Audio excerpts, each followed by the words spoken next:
Hello, everyone. Welcome to our live stream for Operation Bad Blood 2024. I am Moondog, the creator of Operation Bad Blood.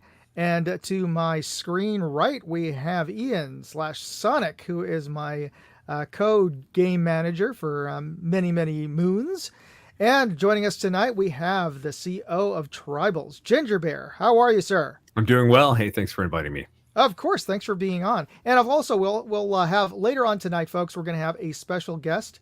We're going to have GD Boomer, who's going to be showing off a Barrett M107, a real one. So anyway, we'll be talking about that later on, and also stay on to the live stream. We're going to be doing a live giveaway to everybody who's on the chat. So if you're there, I see Daniel Lorenzo and Mark Thomas, and we'll probably be grabbing more folks joining us as time goes on. So make sure that you're around for the live giveaway. We're going to give you a hashtag to put up, and you can just type that into the chat, and we'll be drawing from everybody who puts in the hashtag.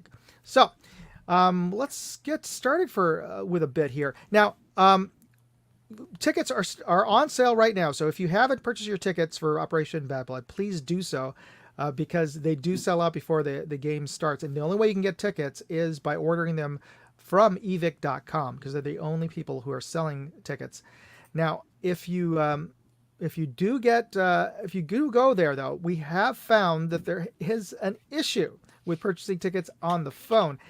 Ian, would you like to let the folks know what we've heard? Yeah, basically we've been told that from eVic themselves that their retail website is not mobile friendly. So those of you that like to use your phones or any kind of non-computer device for your everyday lives, the tickets will sometimes come up as sold out. Sometimes they'll come up as like locked out, like suspended or something like that. So if you can't get to a computer to order your tickets, you can always just call eVic and order directly over the phone. They're more than happy to help you. And call. Yeah, just give them a call, because nothing gets sent to you. It's a completely virtual thing, so it's not like you have to worry about anything coming in the mail or anything like that. So just give them a call, tell them what you want to order. They'll figure out the faction stuff for you, and you'll get your confirmation email directly from them, and you're good to go. So yeah, so it doesn't work great with phones. I know, like iPhones, you can request a desktop version sometimes in your web browser, but that doesn't always work either. So if you can't get to a computer and you're finding the tickets are unavailable to you, they are not. We still have a good amount of tickets left to go. Just give them a call. It's just the easiest way. Just guarantee you get your spot. Okay, and I'm going to try to put the ticker on here with a link. Now this link that I'm going to put up right now, that is to evic.com, and that is going to specifically right now to the black shirts, which is perfectly fine. Just be mindful that when you do land on that page, you are landing on the black shirts page, because I have to send a link to one of the factions. So if you want to join one of the other factions, make sure that you are clicking on the appropriate icon on your page for the right faction. And actually, that's maybe a good lead in for another discussion that we were having, Ian, about camo. What's the most Ginger Bear, what you might be privy to seeing some of the comments that we have online. What's the most common question that we get asked on Facebook all the time? Oh, can I wear this? Can I wear this? All of that's going to be in the player packet. Actually, it breaks it down, gives you pictures, lets you see exactly what it is that you're going to be wearing. Absolutely. Yeah, the problem is people get in their own heads. So, okay, I'm going to use Deus Ex for an example, because your multicam purists, they want everything uniform, right? So your plate carriers are going to be multicam, your helmets, your hats, whatever you're wearing, which is fine. There you go, perfect example. So everybody, they look beautiful, wonderful. Everybody looks great. See this guy down here in the bottom right? He's wearing a green plate carrier. We don't care. It's the underlying uniform. As long as it matches what we specify in the player packet for your faction, you can wear any gear you want. Now, gear, this does not mean headgear, though. Hats, helmets, boonies, whatever, they need to match your faction color. So keep that in mind. So if you're a helmet guy and all you have is a black helmet and you're on green general greens, get a cover, get some duct tape, just make it look green, not as black. Yeah. One question I've been asked a couple times was, okay, I've got a black fast helmet. I'm on black shirts, but it's got tan rails. Okay, I don't care. Nothing you can do about the rails. That's how it came. That's how it came. But as long as your majority of your color, you're going to be fine. Yeah, absolutely. There's a great example. We got black shirts here wearing tan and green. That's fine because they're wearing black uniforms. That's all that matters.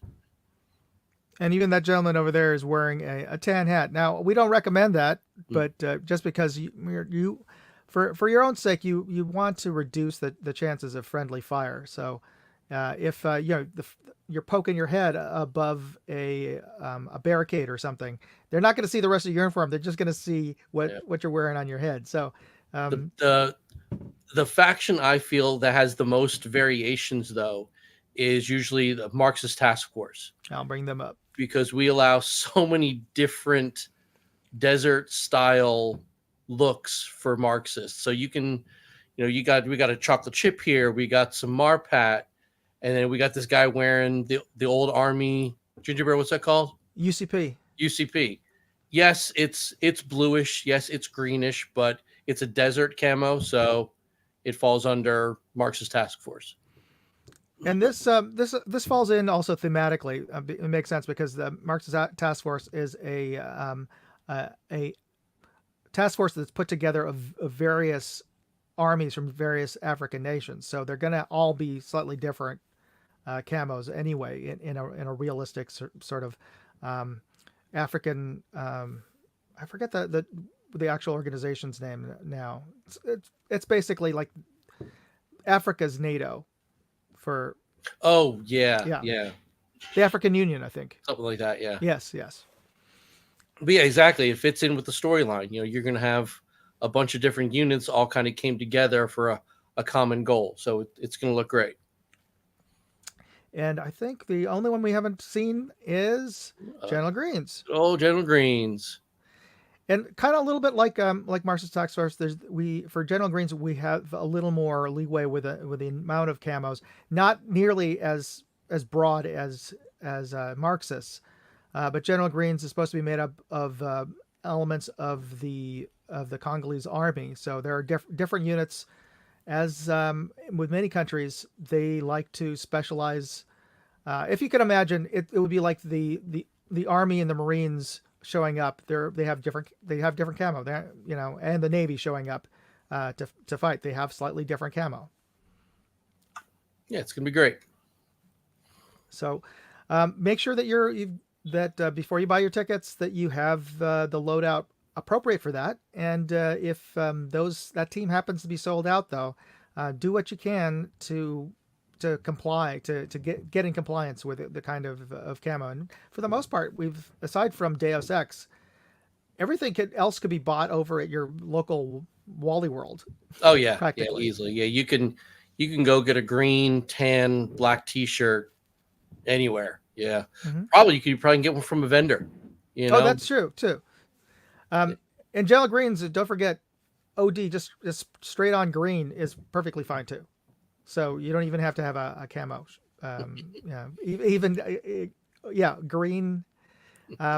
Green cargo pants, of course. And then there's let's not forget Ginger Bears on the tribals, and they have a whole different uniform requirement on. You guys get to wear tribals. Civilian clothes. It's mostly plaid shirts or Hawaiian shirts. So get your island shirts out. The brighter, the better. The more ridiculous, the better. The only issue is you can't have yellow, red, or orange, and those are referee colors. So our pinks, our blues, our purples, our greens.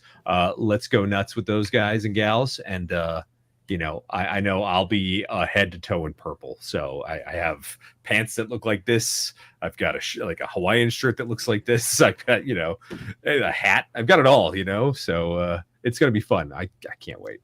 I know my boys are super stoked for this game. And you guys do show up with some really, really flashy gear. Real bright colors. And the irony is you guys are the only ones that really have any business being in concealment. Oh yeah. Yeah, we hide in plain sight. It's way more fun. The Tribals are really the only faction that has any business waiting in ambush for everybody else. But there's nothing more humiliating than getting taken out by some guy in bright purple. Hey, I told you last time we had Ginger Bear on that I was actively looking for you guys and almost stepped on one of your teammates because I couldn't. That tall grass is a great equalizer, so just be ready for it. I know the fields, I've played at EMR for decades at this point. I used to play paintball there for the Castle I didn't realize Conquest games. that. Yep, I used to go to the big Castle Conquest games years ago, and I was super stoked when they picked up, Bad Blood. So it's a fun field. It's big, not without its foibles. There's the cliffs, off to the north or the northeast of it. Yeah. But it is a hell of a field, and you're going to have some crazy battles there. I can't wait to get shot a bunch. I can. Now, this actually is a good segue because the kind of uniforms and interesting gear. I mean, we're all Airsoft is a fashion show for the most part of tactical gear, but with the Tribals, we're taking that to another extreme of wearing clothes that wouldn't be considered tactical unless you're preparing for the Boogaloo. But are there any other events that you have gone to, guys, that had an unusual theme? No, I have. I'm now when I go play on my regular Saturday field, I still wear Hawaiian shirts. It's just more fun for me. I played yesterday in an indoor field, and I was head to toe in purple camo and running around with purple, replicas, and I think even my battle belt and my HPA tube, it's all purple. Like it's head to toe purple stuff. So. And it's not even my favorite color, but it's the one I can wear on the field. So I just went all in, and it's royal, it's regal. I'm the CO. I've got a beret on, so which I shaved and formed this like I was still in the army. So it's like it brings me back. I'm like, oh man, I remember this feeling. Is that the one you're gonna wear? Or are you gonna wear a purple one? I couldn't find a purple one. That's why I went with gray. Oh, really? Yeah. There was everywhere I looked to get a military beret. I mean, I can get a purple beret. Okay. But it's not going to form the same. Like this has the thing in the back, the backer and all that. So I'm like, gray, you could put any color on. So I can get like a purple, or on this side, like a purple dome or something. But who knows? It's all in good fun. I like wearing obnoxious stuff. You could get that one unit. I don't know a whole lot about the Army. Mm-hmm. The one unit whose patches a rainbow. Yeah, I can't remember. I want to say they're out I think they're in Hawaii, but don't hold me to it. It's been years since I've been in the Army. So yeah, I mean, I'll do any of those things. We like that. Hey, Moondog's on there saying how we're all in the chat too. So yeah, I saw the raspberry one. It didn't quite match. It was more of a burgundy, but yeah. To kind of answer your question more, Moondog, you're seeing a lot now, like the post-apocalyptic games are getting huge, and those are becoming, as much as they are, airsoft events and LARP events, they're practically cosplay events at this point. Yeah, People go to extremes, and it works. Like you see some really, really impressive, like year in the making get-ups for some of this, like some of the Balahack stuff down in Virginia. It's just, yeah, it's the passion. So that's what they do. Like, Joker will say, well, this is the one game that they don't want to miss every year. Well, people who are like, Balahack, Rev participants, that's the one game they're not going to miss. right. And they plan their loadout and their costumes and everything from the minute they walk off the field for the next game. Like, oh, what worked, what didn't work, what can I change, what straps got in the way on this badass leather vest I found somewhere, and oh yeah, it's crazy, absolutely So crazy. that's what I'm saying. Like we've been making like the Hawaii 5-0, the team that I've been part of for the last 15 years now. I think we were at the second game when it started. So however many years ago that was. A long time ago, more than a decade. We'll go with that. We've been there, this will be our 10th or 11th time playing, at least the core, like 3 of us that started. This would be, I think our 10th or 11th game. But now we've turned it into not a great weekend with the boys, but also like a way for us to all get more stupid gear because most of us only play once a year and it's this game. So, and every year at the end they go, well, this didn't work, so we look and see what did, and then now the team has matching purple Hawaiian shirts, so it's going to be a great time. But that's like every game can be that if you make it that, and I know I love Bad Blood, which is why I have a complete purple loadout now. Like we're talking my rifle, my my all the replicas that I have like pink or purple colors on them, and so does like half the team, because that's how we run. We like being obnoxious. But that's the thing is like I see better and better loadouts every year from every team, and I mean some incredible replicas, and some stuff that looks, I'm like, wow, that reminds me of when I was in Afghanistan circa 20 years ago, so it's really cool to see that. And so it doesn't have to just be those cool cosplay events. This could be your cosplay event. I challenge you guys, like go nuts, like get crazy with it. It's fun. What I also really like, you touched on how you've been doing this event for so long. I like seeing people who I've noticed, from 5, 6, 8 years ago, and watching them progress with their kids. And what I like really, as the guy who's walking around the field, making sure everybody's okay all day long, is watching people slim down their gear to the bare minimum to keep you alive while you're out there. So, the 16-year-old kid with the JanSport backpack, well, 2 years later, he's got the slimline plate carrier and the combat pack. And you realize, okay, well, he doesn't need the combat pack anymore. Next year, he's ditched that. And this kid is streamlined. He knows exactly what he needs, how to do it. That's what I like. The people who, they learn from the event and they keep coming and keep progressing and making it, I say this every live stream, making it their game, even though you're part of this gigantic traveling army. It's your day. It's your game to do what you want with it, and to watch them progressing and wanting to continue being there. That's what I like. Oh yeah, no, our team dad, our squad dad, Climax, you guys have seen him. He plays with us every year. He's streamlined down now to a hydration pack and a fanny pack for more BBs. It just throws everythy in a big drum mag, So that's his loadout. Very streamlined. He gets it all into one fanny pack. Yeah, but it's a a bottle of like 2,000 BBs. His drum mag holds 1,500, and he's got a battery all day, and he's got water for all day. That's his thing. So some people go really streamlined. Like I'll have a big backpack. I'll have several radios. I'll have HPA and a Polar Star and all that. But like. Other folks are going to be running around with literally a pistol or a pump action shotgun, and they have just as much fun as anybody else. But yeah, so but I want to bring a warning for folks who haven't done this. Like June gets warm, and there are hills there. So like take that into account when you guys are building your loadouts. Like don't put too much weight on, that you're going to be carrying around. It's going to get hot. There have been heat casualties almost every year. Somebody gets too hot, we got to cool them down, and the hydration part is I mean, guys, drink your beers after the game.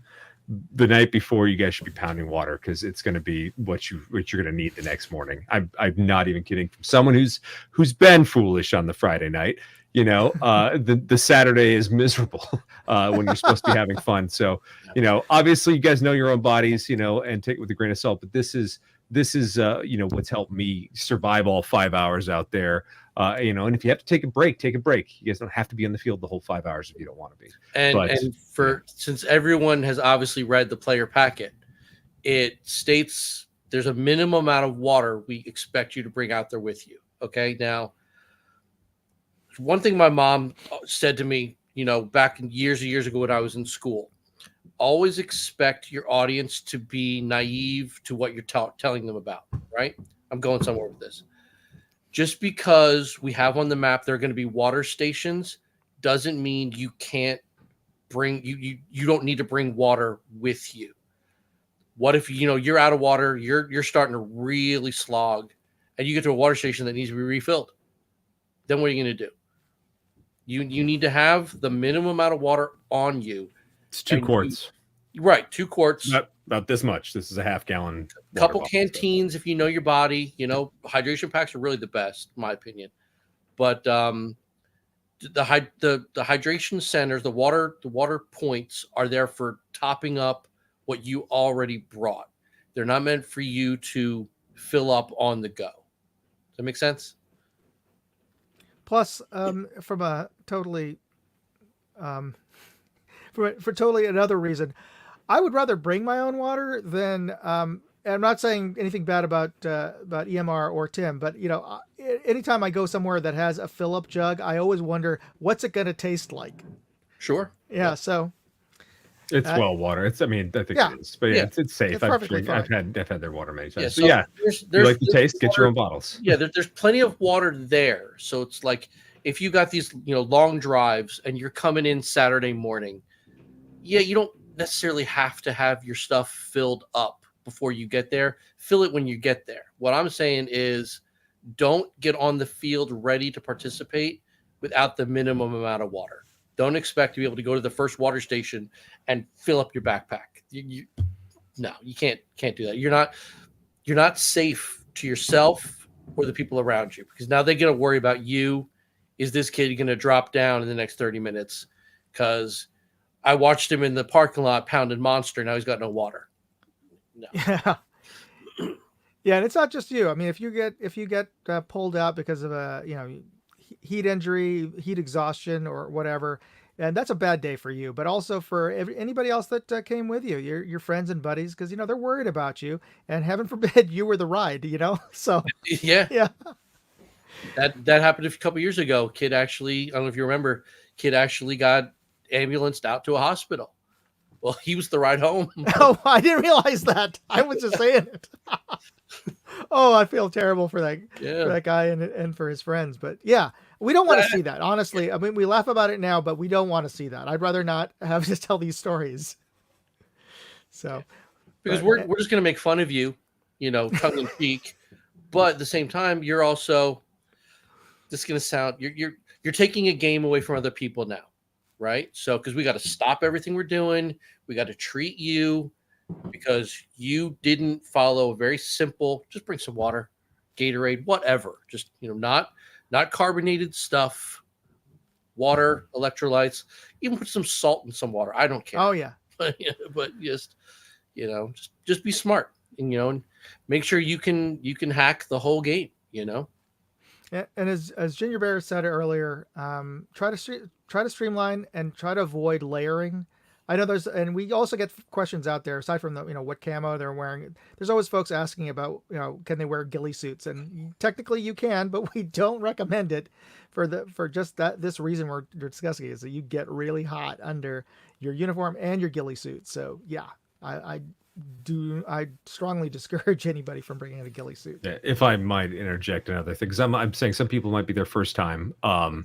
Like those are important. Obviously, water. Another big thing that happens in northern Pennsylvania is ticks. Make sure you have your bug spray.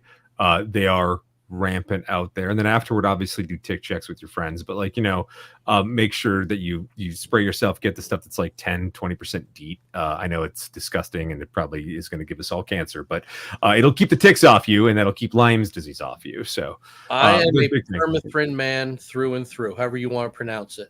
Mm-hmm. The stuff that you spray it on like a couple weeks beforehand and it lasts like 6 washes. I put that in all my Vietnam gear, and I'm like the one guy on my squad who doesn't get ticks.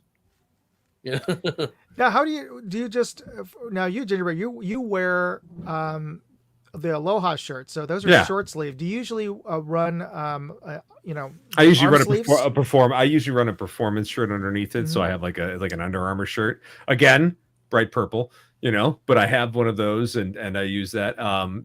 most of my players will run like a long sleeve Under Armour shirt. You know, if it gets too warm, we'll take that off. You know, we've played with bare arms before. Your only thing you really got to worry about, you know, besides ticks, is like scratching yourself on a tree. But yeah, I mean, it's like just as much as like hiking or running around, you know, but you're not going to be paying attention as much to your surroundings when your buddies are shooting at you. So, you know, be within, you know, limit or within reason. You know, don't get too like you know, if I see kids there in black hoodies, like I know that hoodie's coming off in 10 minutes. You know, I know it's going to offer you a little bit of protection from getting hit with a BB. I would rather take that sting from a BB than again be a heat exhaustion. You know, having to get IV fluid, you know, when you're knocked out because you don't have any. You know, I've been there. You know, I've been dehydrated to the point where you need IVs, and it's not fun. So, you know, dress smart, you know, but also keep the bugs off you, because Lyme's disease is no joke. Wool socks. Yeah, good. That's a real good thing. I know they keep you warm, but they also wick sweat away. They're great. But I mean, everything's there in the player packet too. You know, if you're worried about something, and if you have any questions, you guys can always drop it here while we're on, or you can just drop it into the chat in the Bad Blood, you know, main Facebook page. You'll get an answer from Ian probably within 5 to 10 minutes. But somebody will answer your question. You know, if you have questions for, or you want recommendations, throw it out there. You know, a lot of players are always on there, and they'd be willing to give you their feedback about what worked for them and what was comfortable for them while you're running around out in the woods getting shot at by, you know, hundreds of friends. Yeah. Now I think I'm trying to see if I could. Yeah. Can you put that comment on? Because that's a great one. Let me see if I can highlight this. Okay, so one. that's the Facebook group. Can you get Mark Thomas's comment? Oh, let me see there. Yes. Okay. Ginger Bear touched on a very good point, since he's been to EMR probably more than all of us. It's flat, but it's not flat. It's very hilly, and it's very varied terrain, and you know, depending on what the weather is like, it could be very wet. It's going to be very overgrown. You might not see everything where you're going. Boots. Yeah, just hiking boots, combat boots, whatever. Just, you know, if this is, you know, you're not accustomed to combat boots, start breaking them in now. Wear them wherever you go. But get used to them. But you really are going to need that ankle protection and a little bit of tread, you know, just in case, because you know you're going to be climbing over rocks, you're going to be climbing over downed logs and all kinds of stuff. You're going to want some really good ankle support there, and yeah, and you know, since you're going to be wearing the wool socks, you know, when you step in a gigantic puddle that you didn't see about, yeah, you're going to get wet. So what? Your feet are still not going to get all tore up, because that's what wool is good for. And yeah, just prepare. Like you know, Ginger Bear keeps saying, it's in the player packet, the recommendeds, the requireds. Just be smart, know your body, but you know. Hey, Ian, we got the inevitable pyro question that came in. Oh yeah. We can't answer that question because we don't know. We don't know what the vendors are going to be bringing. Timmy reached out to me directly because he saw it was being asked in a couple different groups. Commercial, and I say commercial means has to be bought from a real company. Pyro hand grenades are permitted. You can use EG67s if you can get your hands on them. You can use any Taggin products that have made it to the U.S. Don't try and smuggle them in from Canada. But yeah, if you can get your hands on them, you want to use them, that is fine. No aerial projectiles are permitted. Marking rounds, explosive rounds. Explosive rounds are gone, but no aerial projectiles. Launchers that shoot shower shells or probably foam rockets, but I can verify that will be fine. But nothing with a pyro explosion to propel it is going to be allowed. But yeah, and there is no homemade pyro stuff. There, and with the additional caveat that depending on the field conditions the week before, if it's too dry or whatever, the EMR won't make that call. They may restrict any pre-approved pyro or any smoke, depending Actually, smoke is right out now. The only smoke that EMR allowed was sports smoke, and they've basically disappeared. on. Oh, have they? So there is no smoke at EMR. Pyro hand grenades Good to know. that expel P's or BBs are fine as long as they are commercially made, and no 40 mic aerials at all. All right. So hopefully we answered those questions, and of course, we'll get you more news about Pyro and the field situation closer to the week before the game. But what I want to do now is take a little shift in gears here. I mentioned in my post that we have a special guest tonight, and before we bring him online and I introduce him, I also want to let you guys know what it is that I'm going to be giving away tonight in our live giveaway. And let me bring this.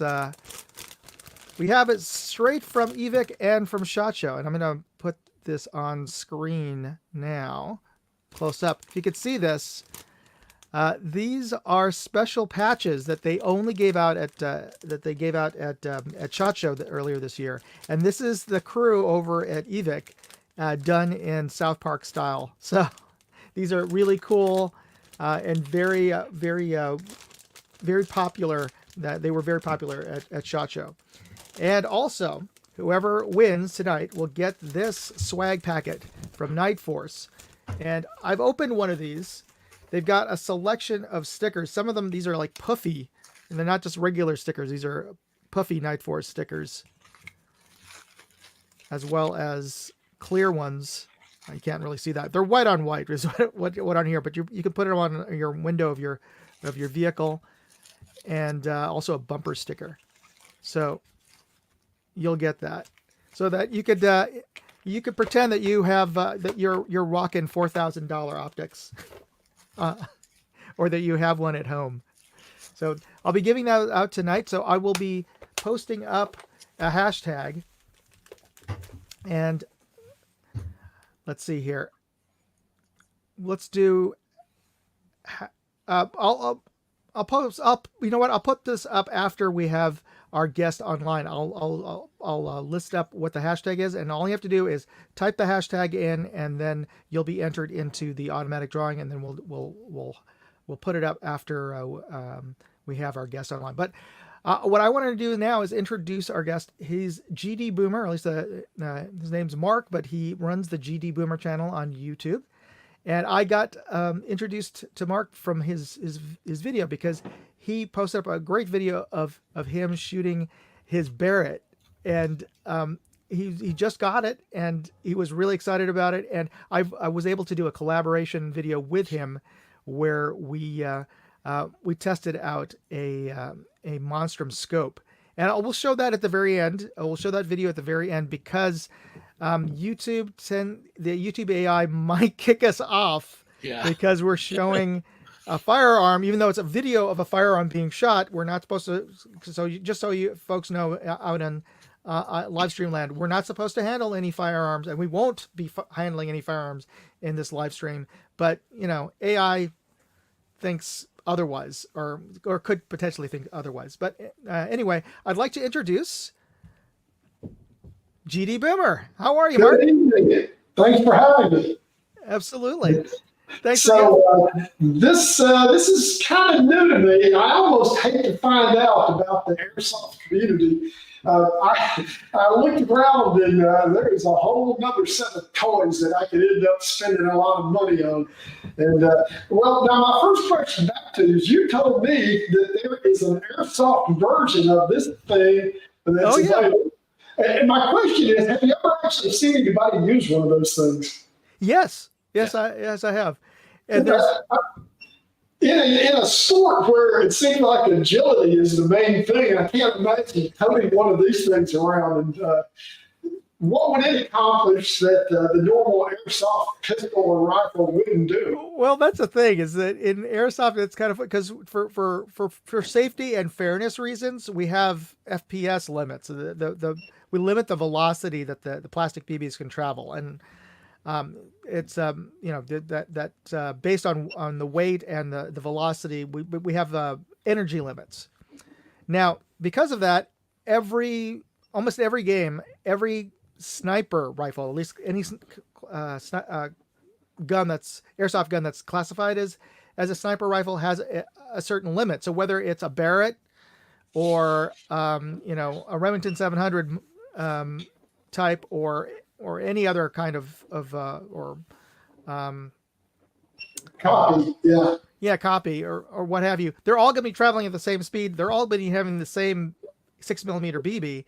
So there isn't really the same kind of advantage where the Barrett, like, it'll go through walls, but in airsoft, it won't. The BBs won't go through walls. So.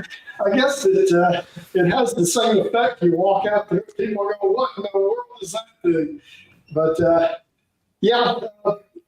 well, let's see. I've had this thing, I guess, going on a couple of years, and why did I end up with one of these?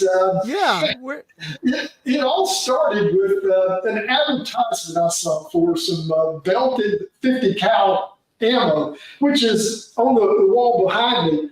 I ended up making a display, as you can see, out of it, and with no intention of getting the rifle.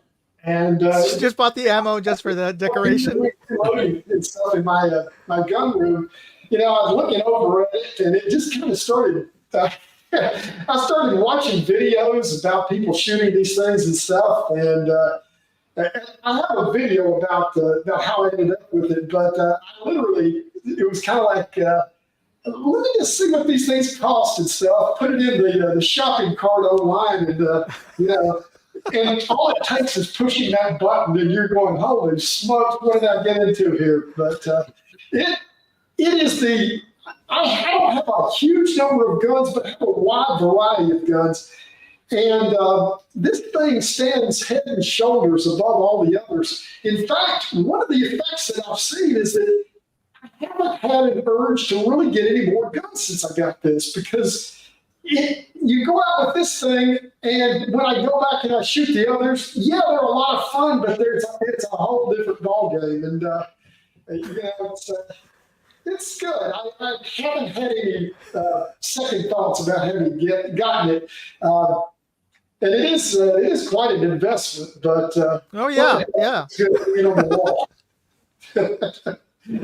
I mean, not just in the rifle itself, but I mean, you've added. Then you have to get a beefy bipod to put onto it, and an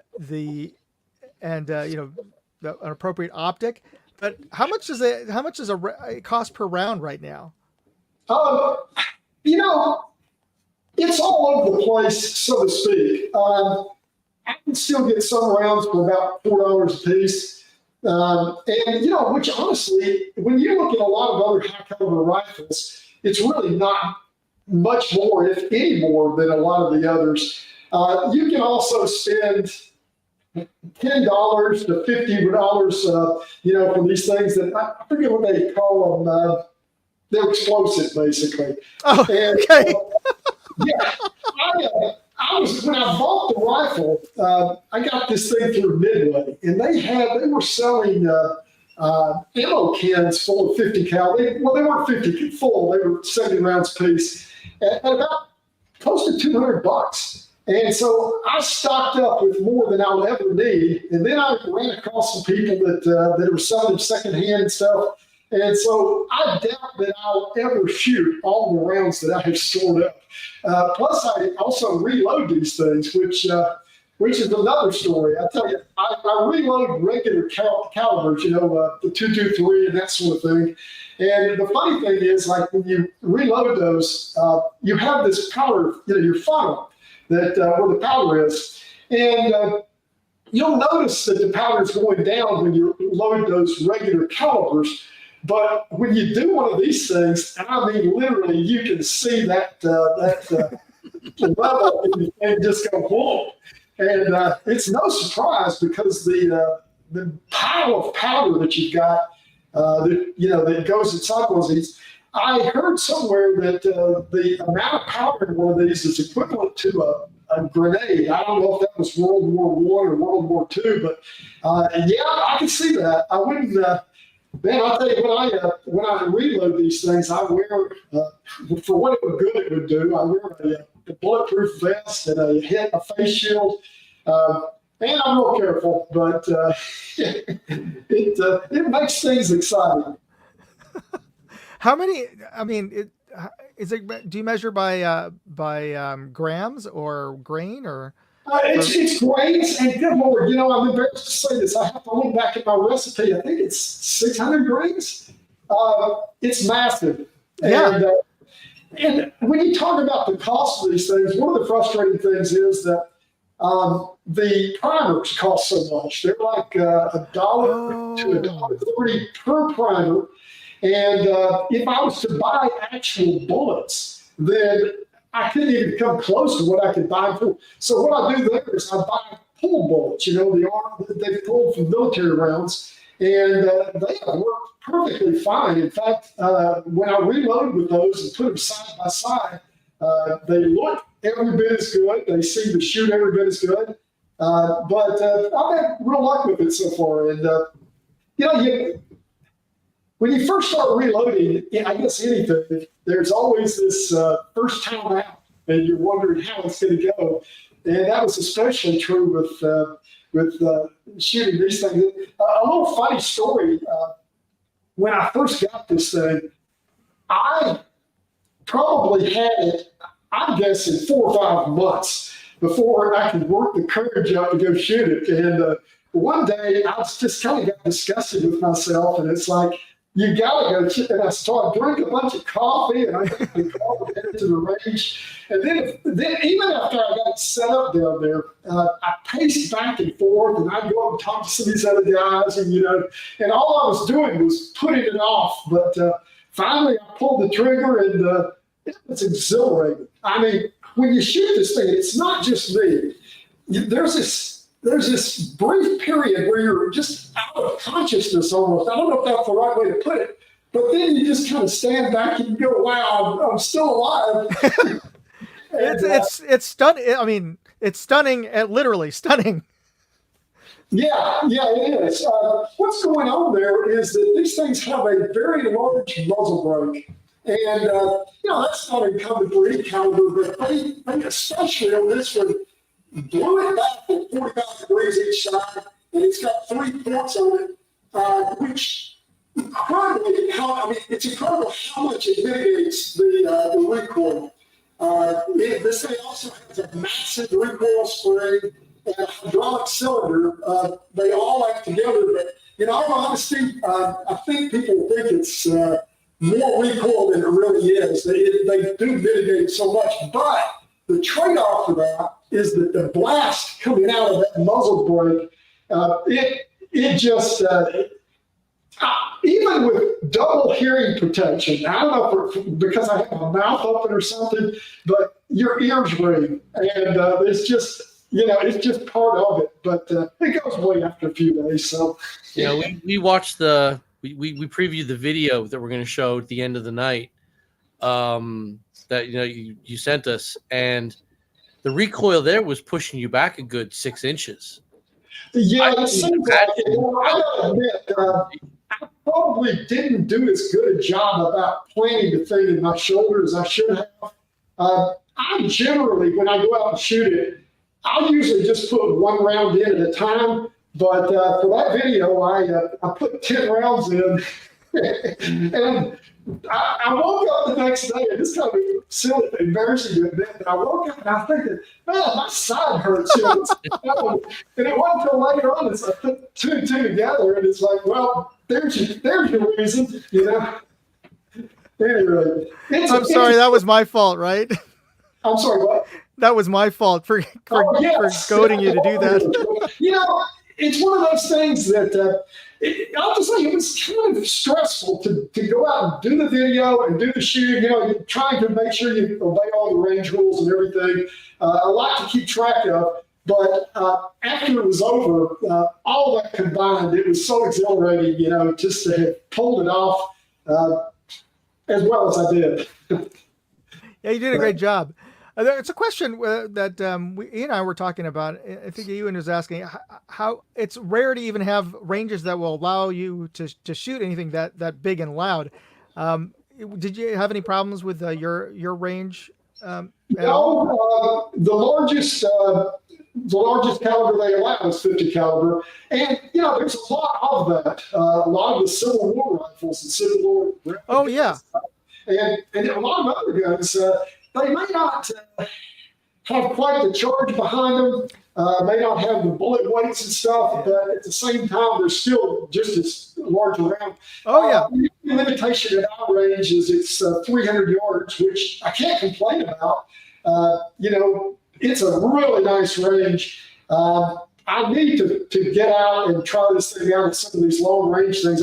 I saw a video recently about some guys shooting this thing out at like 3 miles or something. And man, they had that thing arched up at like 45 degrees, and it would travel for around, as if I remember this right, like 35 seconds from the time it was fired till it hit.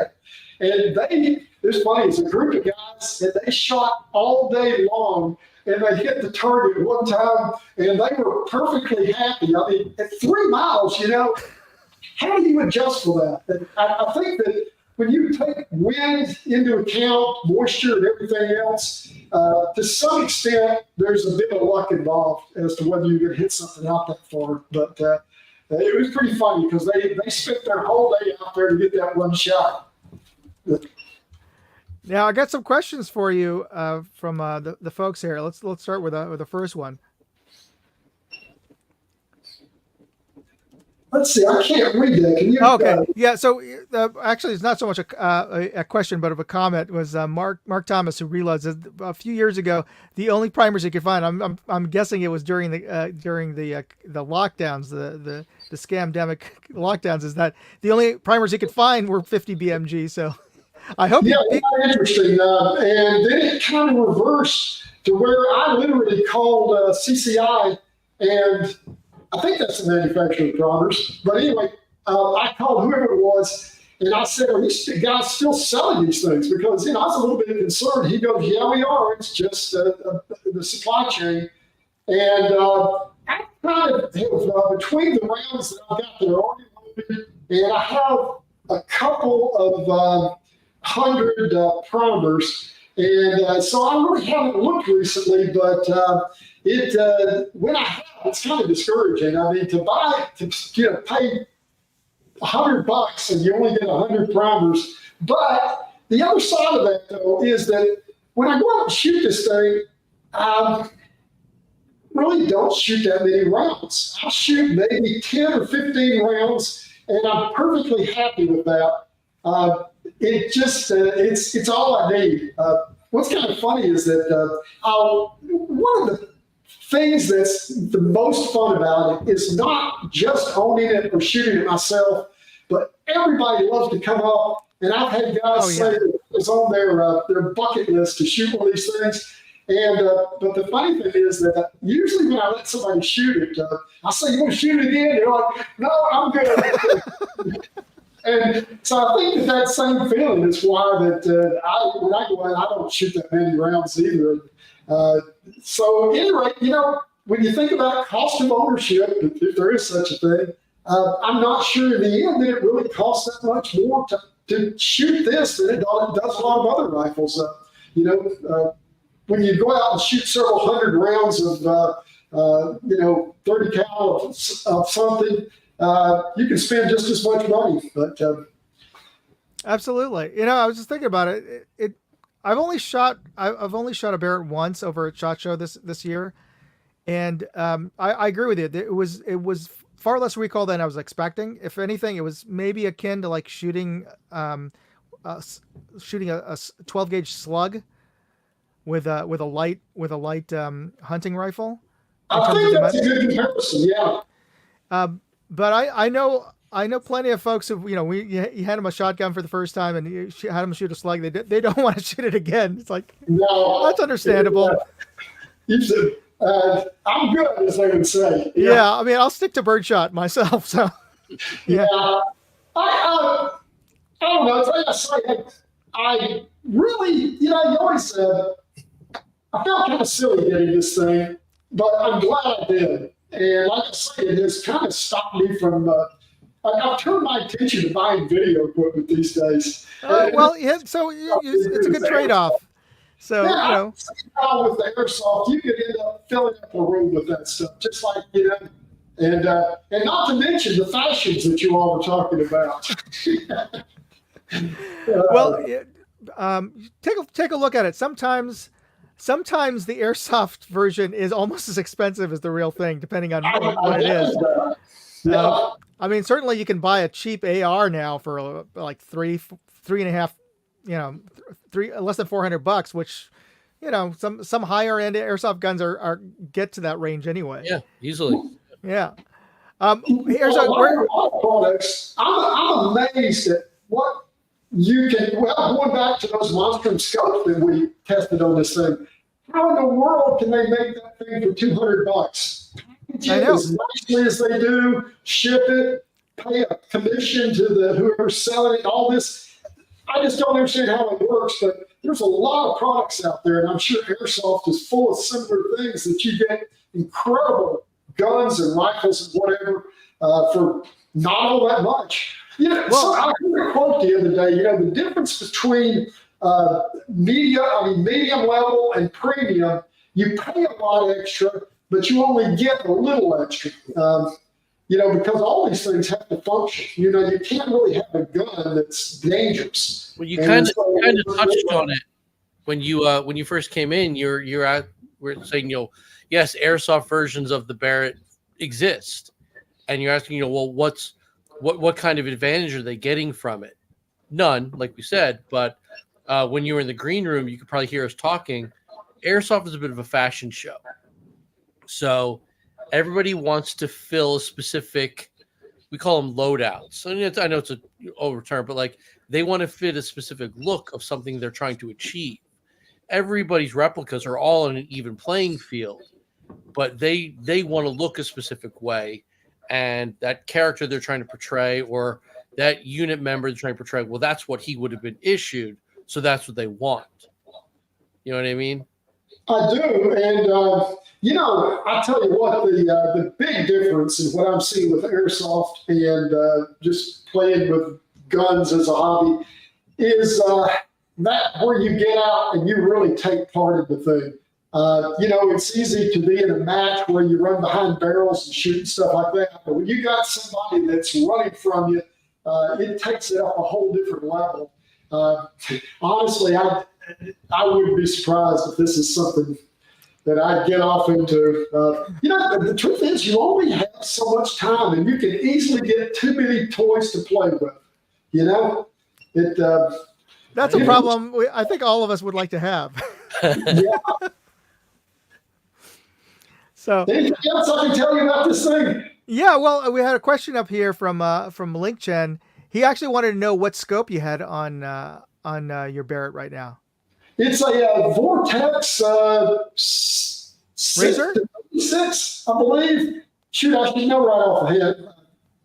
At 36 power, and it's worked quite well. It's just interesting. Going back to this Monstrum thing again, I've met a bunch of people at the range recently who are shooting these scopes that are only a few $100s. One day I wasn't shooting this, but one day I was out shooting some 223, and the guy next to me, he was quite proud of the fact that his scope only cost a couple $100, and man, he was making groups that were an inch at 100 yards, and there I was next to him with another expensive scope, not even coming close to what he was doing. So it goes back to it's scope fashion, I guess you could say. Yeah. So in the end, I'd sort of tell people like I get a chance to review some scopes that are like Monstrum that are under $200, and occasionally I'll get a chance to hold on to a scope that's like $1,000 or $2,000. But in the end, can you hit the target? And if you can do it with a $200 scope, then buy the $200 scope. Most of the I wish I could use it, the equipment I have as an excuse, but having gotten this stuff, I don't have any excuses. It's purely me. Well, you do a good job. And, Well, you know, okay. and before you jump off, and actually we're towards the end of we usually just on for an hour, but before we jump off, I want to show the video of you shooting at the very end, just in case the YouTube AI decides that that's verboten. But what I wanted, if you wouldn't mind, what I want to do right now is do the giveaway. So what I'm going to do is offer everybody who's online an opportunity to win to win these EVIC patches and the Night Force swag bag from SHOT Show. And also, just a reminder, folks, that I do have another month-long giveaway. It's for a spotting scope. It's for an Athlon Talos spotting scope. Let me just get it out of the bag here. Now, this is actually my own, but this is exactly the same setup as OSS is giving away. So this company, Outdoor Sporting Solutions, they designed these lens caps for the Talos, because the Talos came with some silicone ones that weren't retained. So, they just pop off. They're fairly secure, but if you've ever been on the field, if the lens cap isn't attached to your scope, you're going to lose it eventually, sooner or later. So he came up with these retained lens caps, which are great, but he wanted to get a prototype of this to make sure that the lens caps fit properly, and so he's giving away his own personal the prototype, or at least the scope that he was using for his prototypes. So he's giving that away and letting me choose who's going to get it. So go to moondogindustries.com, and I'll type it up, moondogindustries.com/contest, and enter the contest. And okay, let's see, we're gonna get that on here. There we go. So enter the contest, and I'll be pulling the winner on, I believe, June 22nd. So just before our final live stream for Operation Bad Blood, the weekend before. So be sure to enter that contest. It's absolutely free. But tonight, so what I want you to do is type in the hashtag OPBB, Operation Bad Blood. So type in hashtag OPBB, and you'll be entered into the drawing that I'm going to be giving up. So I'll give everybody a chance to type that up right now. And just a reminder to everybody, if you haven't got your tickets already, be sure to go to evic.com, and that's on the scrolling banner below to get your tickets. Tickets are only $60. We've managed to keep the price static for one more year. And the way the way everything else has gone up in inflation, I was really happy that we weren't forced to raise the prices for because of that. But so it's just $60. It's one of the least expensive big airsoft events you can go to anywhere in the country, and certainly it's one of the largest events that you can go to in the East Coast. So, okay, great. I'm starting to see. Can I, before we get going, we can't 100% confirm it because the details are still being worked out, but we are pretty much certain there's going to be night game on Friday. Mm-hmm. So for the $60, you're getting a possible night game. You're getting obviously Bad Blood main event with the amazing raffle held by our sponsors and our vendors. And then you're going to get all Sunday zombie skirmishes and all Dead Blood, all kinds of great stuff. So $60 for at least 2 days of gaming, possibly 3, plus the raffle that Evic and Jackal and Amped are going to put on for us. You can't miss that. Oh yeah, so folks, it's a great event. Also, don't forget to put a hashtag in front of OPBB. You need the hashtag for the software to pick that up. But to carry on with Ian's point, it's a great long weekend, and the game itself is 5 hours long of nonstop event. We don't stop. We don't take a break for lunch. We don't, unless there's an emergency on the field, we don't stop the game. So it's a realistic battle engagement from 11 in the morning all the way into 4:30 that afternoon. And technically we start at 10, but we let the teams have their the team leaderships have their own briefings before we officially let loose the dogs of war and let everybody start shooting, throwing plastic at each other. Yeah. But we want everybody to start off, get acclimated to their general area and get to know which units are there, and form up into their own units, and give them a good. We give everybody a good hour, and we start the day off with a safety briefing at 0900. So it's a full day, and we also have vendors there. And at the end of the afternoon, as Ian had mentioned, an amazing raffle. And before that, we also have a live band, weather permitting. We'll have a live band playing for us. Yeah, their gig is always fun. All right, folks, it is 7:01. We're actually overtime, but let me do the giveaway here, and bear with me. I've got to. And then we'll see if YouTube will nuke us. Yeah. Well, I'm not going to show the video yet, but I'm going to do the giveaway. Do the giveaway first, just in case. All right. So I'm going to draw from everybody who put in their entries.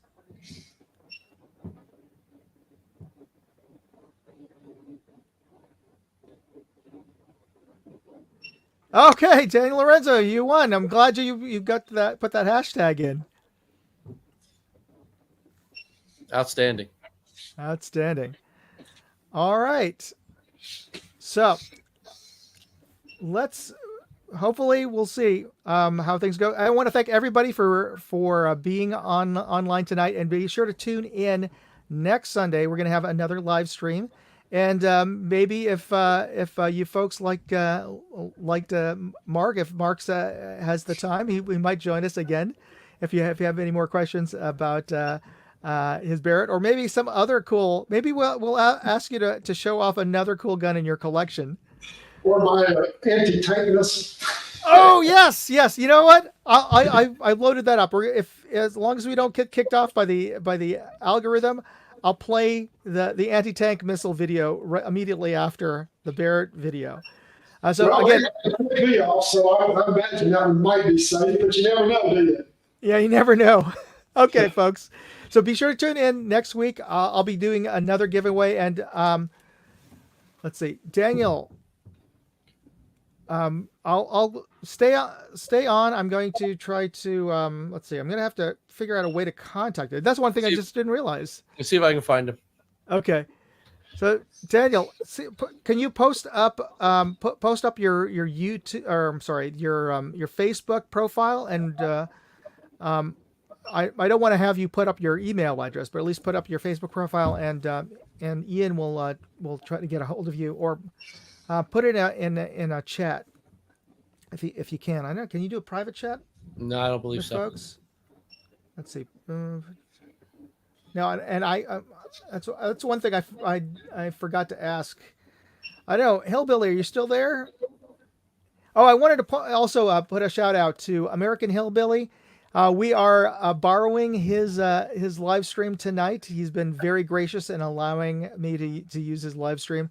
But if you guys haven't checked it out, Saturday nights, I'm often on his guest panel, but American Hillbillies there with Guns and Beer and Therapy on Saturday nights at 10 Eastern. So, Hillbilly, how do you usually get a hold of somebody? So either you or Ian, either one, want to put out an email address for Daniel to contact you is most usually the easiest way.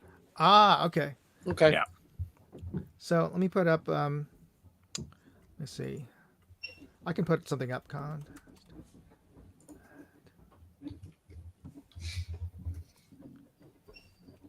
Here, put the ads.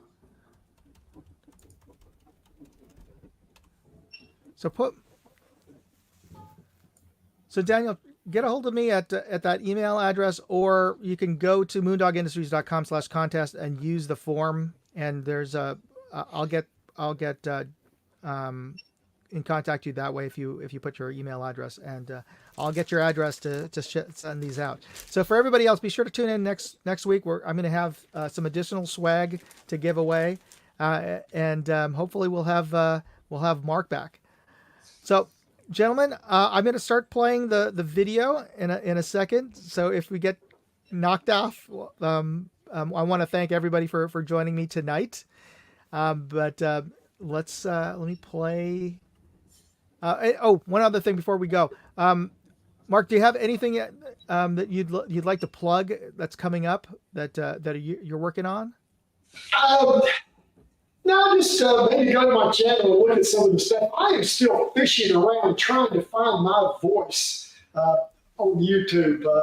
The last one I did was kind of a comical thing about the anti-tank missiles. And I honestly got more reception from that than anything I've done, which I haven't done a whole lot, but I don't know. I may go a little bit more that direction. It was a lot of fun to do it. So it was well done. Well, hopefully we'll be able to see it. Everybody else see it. But if you get kicked off, definitely go. YouTube hasn't given you an actual channel name yet, as far as like the hashtag, right? It's still. Let me actually post this up. Bear with me here, folks. Actually, I have to do a Google search here for your channel, and I'll post it up for everybody. Thank you. Any help is appreciated. I'm still finding my way through YouTube and stuff. Okay, so you're at Gray Hair Mark. Yes. All right. It's all a theme, isn't it? GD Boomer, Gray Hair Mark. Oh yeah, I guess that makes sense. Here we go. You got to face the reality. There we go. So folks, there we go. It's youtube.com/@grayhairmark. All right, so let me load up the video here and let's check out the Barrett, and then hopefully if we don't get kicked off, the anti-tank rocket. Hi, I'm Mark, the GD Boomer. My friend Tom, he's the proprietor of Moondog Industries. He asked me if I could try out his Monstrum Panzer 6-power scope on my Barrett. I said, hey Tom, I'd be more than happy to destroy your scope.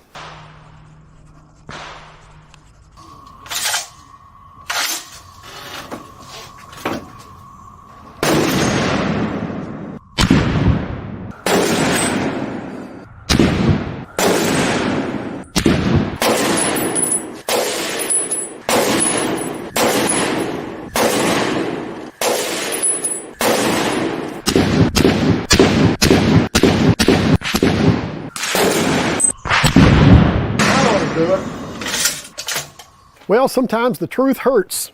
This Monstrum scope held 0 a hell of a lot better than I did. I guess you could say it's one of those cases where the bear got me. All right. That's gorgeous. So, folks, let us know. Did we get did the stream just get killed or not? You know, okay. So hopefully that you guys were able to see that. Definitely go check out. I'm gonna post his link again. Check out his channel and sub. And I said I was gonna show the rocket video, but you know what? I'm gonna save it for next week. Yeah. Yeah. Leave something to entice us for. Yeah. All right. Well, thank you, Mark. And Ian, is there anything you wanted to plug before jumping off? No. Look forward to doing it next time. Okay, good. Yeah, I'm good. I say the same stuff every week. So, you'll hear me say it again next week. Yeah, let's just have fun. All right, everybody. So we'll see you next week, and be sure to check both the Facebook group and also enter the contest at moondogindustries.com/contest. And congratulations again to Lorenzo. Lorenzo, congratulations, and I'll get a hold of you. All right, folks. Have a good night.